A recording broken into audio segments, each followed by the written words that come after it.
জনাব তারেক রহমানকে একটা ছোট্ট পরামর্শ দিয়েই বক্তব্য শেষ করব, 1 মিনিট।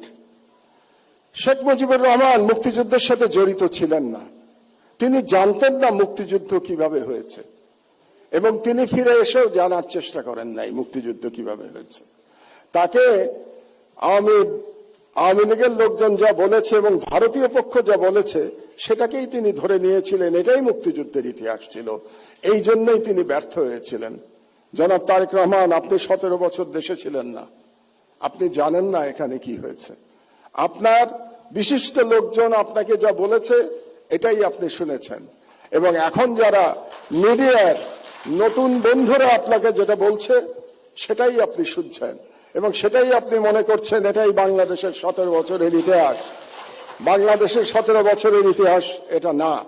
সেই ইতিহাস আমি বর্ণনা করব ভবিষ্যতে যদি আপনি এরকম কোনো অনুষ্ঠানের আয়োজন করেন এবং সেই অনুষ্ঠানে আমাকে 15 মিনিট সময় দেন, তাহলে বাংলাদেশের মিডিয়ার ইতিহাস, 50 বছরের ইতিহাস আমি বর্ণনা করব।